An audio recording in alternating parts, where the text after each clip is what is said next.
వెంకటేశ్వర స్వామి ద్వాదశనామ స్తోత్రం. అస్య శ్రీ వెంకటేశ ద్వాదశనామ స్తోత్ర మహామంత్రస్య బ్రహ్మా ఋషిః అనుష్టప్ ఛందః శ్రీ వెంకటేశ్వరో దేవతా ఇష్టార్థే వినియోగః.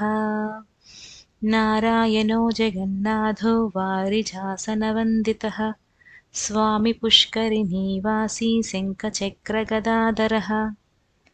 పీతాంబరధరో దేవో గరుడాసనశోభితః కందర్పకోటిలావణ్యః కమలాయతలోచనః. ఇందిరాపతిగోవిందః చంద్రసూర్యప్రభాకరः. విశ్వాత్మా విశ్వలోకేశో జయः శ్రీవేంకటేశ్వరः. ఏతద్వాదశనామాని త్రిసంధ్యం యః పఠేన్నరः దారిద్ర్యదుఃఖనిర్ముక్తో ధనధాన్యసమృద్ధిమాన్. జనవశ్యం రాజవశ్యం సర్వకామార్థసిద్ధిదం. దివ్యతేజః సమాప్నోతి దీర్ఘమాయుశ్చ విందతి. గ్రహరోగాదినాశం చ కామితార్థఫలప్రదం. ఇహ జన్మాని సౌఖ్యం చ విష్ణుసాయుజ్యమాప్నుయాత్. ఇతి బ్రహ్మాండపురాణే బ్రహ్మనారదసంవాదే శ్రీ వెంకటేశ్వర ద్వాదశనామస్తోత్రం సంపూర్ణం. ఇది వెంకటేశ్వర స్వామికి సంబంధించిన 12 నామాలు ద్వాదశనామ స్తోత్రం అండి. ఇక్కడ వరకు మీకు 12 నామాలు అయిపోతాయి. ఇక్కడ నుంచి ఫలశ్రుతి వస్తుంది. ఇది బ్రహ్మగారు నారద మహామునికి వాళ్ళిద్దరి మధ్య జరిగిన ఒక డిస్కషన్లో ఆ బ్రహ్మగారు ఇచ్చారంటే ఈ ద్వాదశనామ స్తోత్రము. దీన్ని చదవటం వల్ల ఫలశ్రుతి ఏంటి అంటే ఏతద్వాదశనామాని త్రిసంధ్యం యః పఠేన్నరః.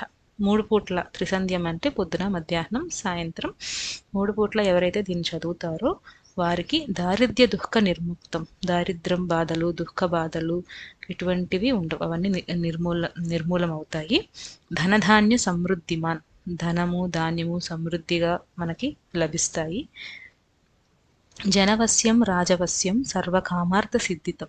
జనవశ్యం అంటే జనాలందరినీ వశం చేసుకోవడం, అంటే ఇన్ ద సెన్స్ శత్రువులందరూ కూడా మనకి మిత్రులుగా మారుతారు. రాజవశ్యం, రాజు కూడా మనకి వశమవుతారు అన్నట్టు, అంటే మనకి ఇప్పుడున్న సిచ్యువేషన్ తగ్గట్టు దీన్ని అర్థం చేసుకోవాలి. సర్వకామార్థ సిద్ధితం, అన్ని పనులు కూడా సక్రమంగా బాగా జరుగుతాయి. దివ్య తేజ, మంచి ఆరోగ్యము అవి వస్తాయి. సమాప్నోతి దీర్ఘమాయశ్చ విందతి, ఆయుష్ కూడా దీర్ఘాయుష్ కూడా మనకి లభిస్తుంది. గ్రహరోగాది నాశం చ, గ్రహరోగాది నాశం, గ్రహాల వల్ల మనకి ఏదన్నా పీడిస్తున్న గ్రహాలు ఉన్నా లేకపోతే ఇంకేదన్నా మనకి గ్రహదోషాలు ఏమన్నా మన జాతకంలో ఉన్నా అవన్నీ కూడా నశిస్తాయి. కామితార్థ ఫలప్రదం, మీరు ఏదైతే కోరుకుంటారో ఇష్టమైన కార్యాలు అవన్నీ నెరవేరుతాయి. ఇహ జన్మాని సౌఖ్యం, ఈ జన్మలో మనకి అన్ని సౌఖ్యాలు లభిస్తాయి. మానవ జన్మలో మనకి అన్ని సౌఖ్యాలు లభిస్తాయి. విష్ణు సాయుధ్యం ఆప్నుయాత్, ఈ జన్మ అయిన తర్వాత మనకి విష్ణు సాయుధ్యం అనేది కూడా మోక్షం కూడా ప్రసాదింపబడుతుంది అని. ఇదంతా ఫలశ్రుతి. ఇది బ్రహ్మాండ పురాణి బ్రహ్మనారద సంవాదే శ్రీ వెంకటేశ ద్వాదశనామ స్తోత్రం సంపూర్ణం. బ్రహ్మాండ పురాణంలో ఉందంట దీని గురించి. బ్రహ్మగారికి నారద మహర్షికి మధ్య జరిగిన ఒక సంవాదంలో, ఒక డిస్కషన్లో బ్రహ్మగారు ఇది అనుగ్రహించారంట. కాబట్టి మీరందరూ కూడా వెంకటేశ్వర స్వామి ద్వాదశనామ స్తోత్రం చదువుకొని ఆయన కృపకి పాత్రులు కండి. అందరికీ మంచి జరగాలని కోరుకుంటున్నాం. Thank you.